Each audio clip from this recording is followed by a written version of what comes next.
Hello everyone, welcome back to my YouTube channel Let's Be Educated. My name is Manish Pandey. On this channel today I will teach about used to. As you know, it comes under auxiliary verb. We can say helping verb.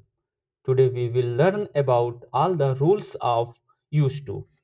Master classes postmortem of used to. So without waste any time, let's start this session. Concept cleared by Manish Pandey, as you know very well. So, what is used to and where we can use used to? Primary uses used to past habit and states यानी कि use to का जो use होता है वो भूतकाल में आदत के लिए होता है। जैसे कोई पुराना मुझे सड़क पे गाना गाने की आदत थी, मुझे उस पार्क में खेलने की आदत थी, मैं उस पार्क में खेलने जाया करता था। तो ये सब क्या है? ये सब पास्ट में हैबिट है। तो अब देखते हैं कहाँ-कहाँ हम यूज्ड टू का प्रयोग कर सकते हैं और कहाँ यूज्ड टू के बाद वर्ब की फर्स्ट फॉर्म आएगी, कहाँ यूज्ड टू के बाद वर्ब की आईएनजी फॉर्म आएगी। एक कॉन्सेप्ट को हम लोग आज क्लियर करेंगे। ओके, चलिए स्ट्रक्चर क्या है? पहले स्ट्रक्चर देख लेते हैं कि यूज्ड टू का जो स्ट्रक्चर है वो क्या है। पहले सब्जेक्ट रहता है, उसके बाद यूज्ड टू, अब वी1 रहता है, उसके बाद ऑब्जेक्ट दिया रहता है। जैसे कोई example, I used to play in that field, यानी कि मैं उस मैदान में, उस फील्ड में क्रिकेट खेला करता था। ठीक है, एग्जाम्पल इसमें दिया है कि I use to get up early, यानी कि मैं सुबह उठ जाया करता था। When I lived in New York, यानी कि जब मैं न्यूयॉर्क में रहता था तो मैं सुबह उठ जाया करता था। इसके जगह पे कुछ लोग यूज टू के जगह पे यहाँ पे वुड का भी यूज करते हैं, लेकिन ये भी कॉन्सेप्ट में क्लियर करूंगा कि कब यूज टू होगा और कब उसके जगह पे हम वुड लगाते हैं। हमेशा हम यूज टू के जगह पे वुड नहीं लगा सकते हैं, लेकिन पहले हम लोग यूज टू के बारे में समझ लेते हैं पूरी तरीके से। ठीक है, अब पहला और भी एग्जाम्पल है, जैसे कि आप लोग इसको देख सकते हैं। She used to live in Ireland, यानी कि वह आयरलैंड में रहा करती थी या रहा करता था, कुछ भी कर सकते हैं मेल फीमेल। तो लेकिन यहाँ पे यूज हुआ है यूज टू का। ठीक है, चलिए अब देखते हैं क्या होता है कि अगर इसी चीज का यूज टू तो पॉजिटिव में होता है कि I used to sing song on the roof. ठीक है, तो इसको हम तो कर सकते हैं, लेकिन अगर इसी का निगेटिव सेंस आ जाएगा सेंटेंस, तो पता ही है क्योंकि यूज टू कौन सा टेंस है, वी सेकंड है। अब पास्ट इंडेफिनिट है, यानी कि इसका जब आएगा तो डिड नॉट लग जाएगा, और जब भी डिड नॉट लगता है तो उसके बाद वर्ब का कौन सा फॉर्म, फर्स्ट फॉर्म। तो यानी कि इसके जगह पे हम क्या कर देंगे, यूज कर देंगे। तो अब जैसे एग्जाम्पल दिया हुआ स्ट्रक्चर इसका, या इंट्रोगेटिव में भी यही यूज होगा कि डिड पहले लग जाएगा और उसके बाद वर्ब की फर्स्ट फॉर्म। अब यहाँ पे did plus subject use to verb और वो वर्ब की फर्स्ट फॉर्म लगा हुआ है, उसके बाद ऑब्जेक्ट। ऐसे निगेटिव में भी है। ठीक है, एग्जाम्पल देखिए क्या दिया हुआ है। डिड यू यूज, एक मिनट, हाँ, अब क्या दिया हुआ है, did you use to live in Manchester. तो यानी कि मैनचेस्टर, क्या आप मैनचेस्टर में रहा करते थे। अब यहाँ पे हेल्पिंग वर्ब पहले क्या हो गया, डिड, उसके बाद सब्जेक्ट है यू, लेकिन वहां पे अब यूज टू नहीं होगा क्योंकि वो यूज टू क्या था, वर्ब का सेकंड फॉर्म। अब डिड लगने से ये वर्ब का फर्स्ट फॉर्म यूज होगा। ठीक है, तो यही कॉन्सेप्ट क्लियर करना है। I did, I didn't use to like coffee, यानी कि मुझे काफी पसंद, मैं काफी नहीं पसंद करता था, मेरी आदत थी।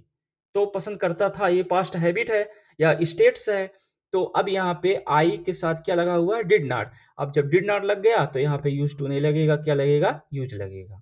ठीक है, ये पहला जो था कि दो रूल हो गया। पहला रूल यूज टू जो कि अफर्मेटिव में था, सेकंड क्या था, निगेटिव जब आएगा या इंट्रोगेटिव आएगा तो वहां पे यूज टू नहीं लगेगा क्योंकि हेल्पिंग वर्ब लग गया, उसके जगह पे हम क्या लगाएंगे, यूज लगाएंगे।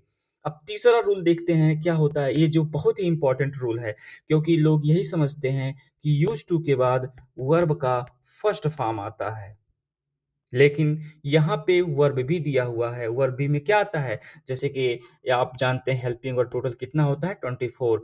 इसको ऑक्सिलरी वर्ब बोलते हैं। उसके वो 2 पार्ट में डिवाइड हुआ है ऑक्सिलरी वर्ब, यानी कि वो पहले क्या रहेगा प्राइमरी और दूसरा क्या रहेगा मॉडल।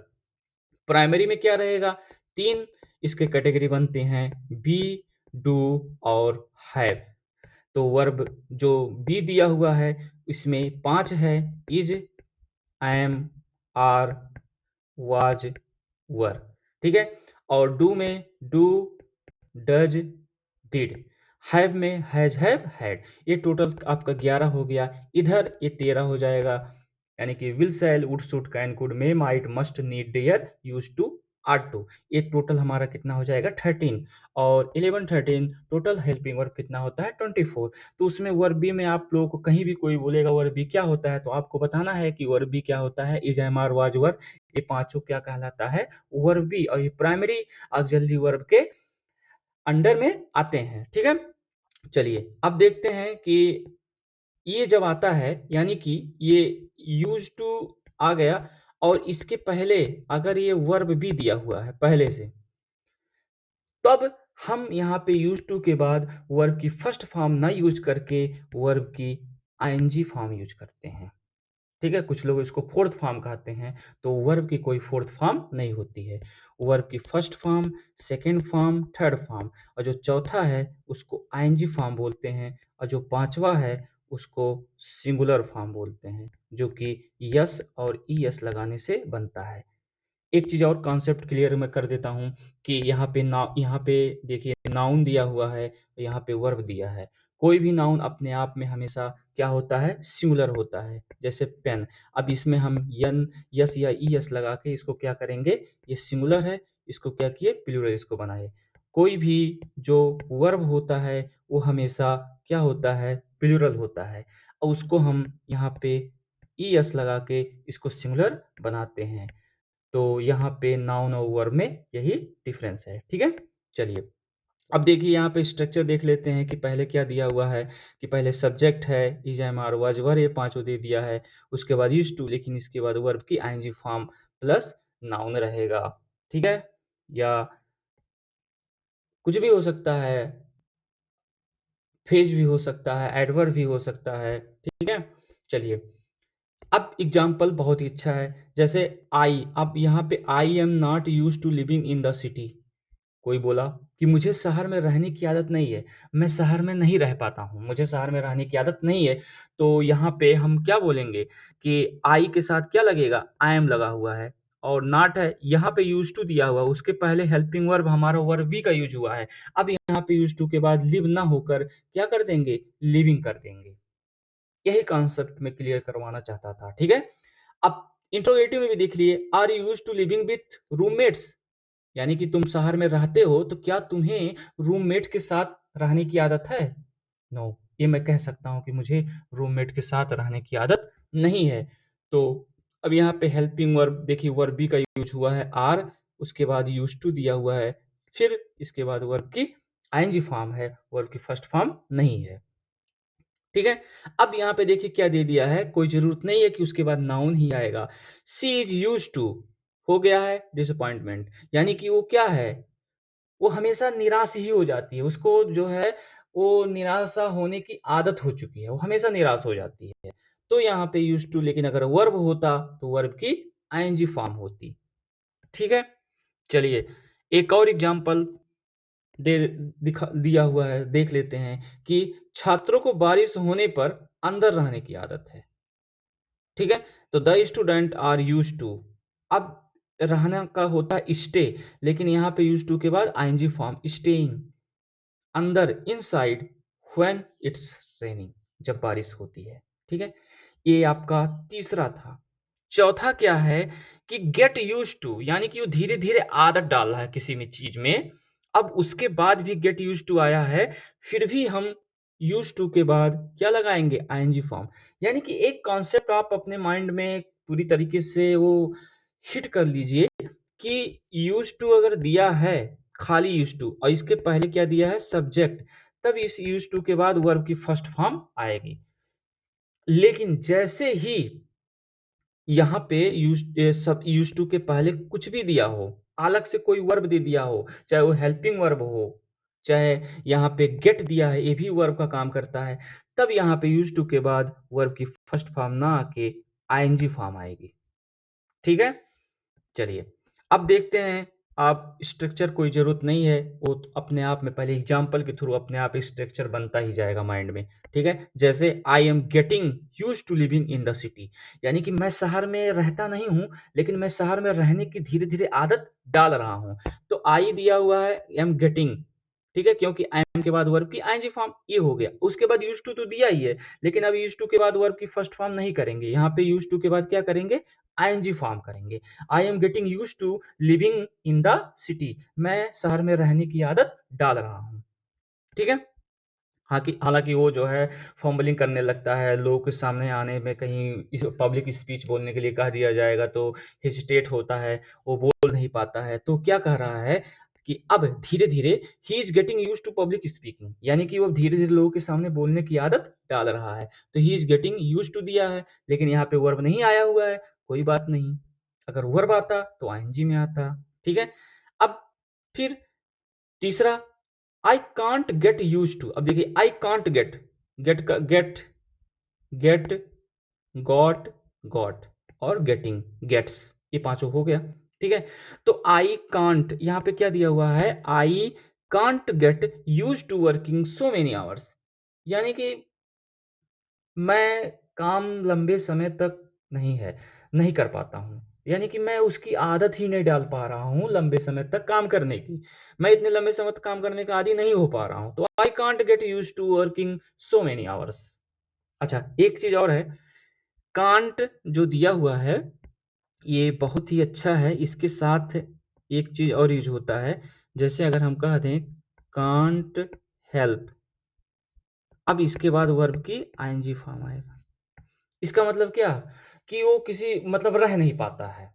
अब उसके आगे जैसे होता है कि मोहन हँसे बिना रह नहीं पाता है, मोहन कहीं भी जाता है तो किताब पढ़े बिना रह नहीं पाता है। जैसे आई कांट हेल्प लाफिंग, यानी कि मैं हँसे बिना नहीं रह पाता हूँ, मुझे हँसी आ जाती है। Whenever I go I can't help reading, मतलब जहाँ कहीं मैं जाता हूँ, मैं पढ़े बिना नहीं रह पाता हूँ, मुझे आदत है, बाइब्लोफोबिया है। ठीक है? ठीक है? बाइब्लोफोबिया नहीं, बाइब्लोमनिया। अच्छा, एक चीज़ और, फोबिया और मनिया में क्या अंतर है? फोबिया क्या है? फियर, और मनिया क्या है? लव, यानी कि किसी के प्रति पागलपन। और एक फिले है, यानी कि फाइल भी बोलते हैं, वो भी है। तो बाइब्लोफोबिया मतलब किताब से भय, वो किताब सब कुछ कह दीजिए, किताब पढ़ने के लिए मत कहिए। और बाइब्लोमनिया यानी कि किताबी कीड़ा, पागलपन। हाइड्रोफोबिया, हाइड्रोमनिया, यानी कि हाइड्रोफोबिया कब होता है? जैसे आपका ठंडी में जब नहाने से डर लगता है, पानी से भय, तो हाइड्रोफोबिया। हाइड्रोमनिया, हाइड्रोफाइल, ये, ठीक है? ये आपका रूट वर्ड है। मैं इस पे भी वीडियो बनाऊँगा। अब देखिए स्पेशल एक और है यूज्ड टू के साथ, चूँकि ये जो सेशन है ये क्या है? पोस्टमार्टम है यूज्ड टू का। तो यूज्ड टू का जितना भी प्रयोग होगा यहाँ पे मैं आपके सामने बताने की कोशिश करूँगा, ताकि पूरी तरीके से आपका ये कन्फर्म हो जाए कि यूज्ड टू का यूज़ कहाँ हम कर सकते हैं और कैसे होता है यूज्ड टू का। तो एक स्पेशल रूल है पास्ट सिंपल टेंस का, यानी कि गेट का जो गेट दिया हुआ है उसका पास्ट क्या होता है? गॉट होता है। लेकिन जब भी हम पास्ट सिंपल टेंस में गेट यूज्ड टू का यूज जब करते हैं तो वहां पे सेकंड फॉर्म लगता है, क्या हो जाएगा? गॉट। अब गॉट के साथ जो दिया हुआ यूज्ड टू, ये हमेशा, ये सेंटेंस हमेशा समझिए कि कोई नकारात्मक भाव रहेगा या उसमें नेबर भी लग सकता है। ठीक है? अब एग्जाम्पल क्या दिया हुआ है? She never got used to the silence of the countryside, यानी कि वो कभी भी ये आदत नहीं डाल पाई कि वो कंट्री साइड यानी कि गांव में कि शांत रहने की आदत नहीं डाल पाई, वो शांत नहीं रह पाई। ठीक है? तो ये क्या है? यहाँ पे नेवर दे दिया है, ये सब नेगेटिव सेंस देता है।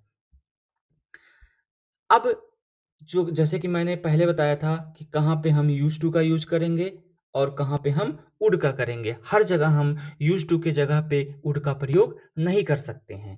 तो अब जैसे यहाँ पे वुड और यूज्ड टू दोनों का जो यूज़ होता है वो भूतकाल में किया जाता है, ये तो पता ही है सबको। लेकिन जो वुड का प्रयोग किया जाता है वो पास्ट स्टेट्स में किया जाता है। हैबिट में वुड का यूज़ नहीं किया जा सकता है। तो स्टेट या अवस्था में वुड का यूज़ हम कर सकते हैं। मतलब ये यहाँ पे वुड का प्रयोग यहाँ पे नहीं करेंगे।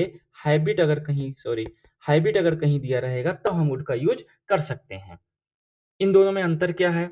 जैसे देखिए, हैबिट क्या है कि कोई भी चीज़ जैसे वो सड़क पे जो है उस मैदान में उसे खेलने की आदत थी या उस मैदान में वो खेला करता था, तो ये क्या है उसकी हैबिट है।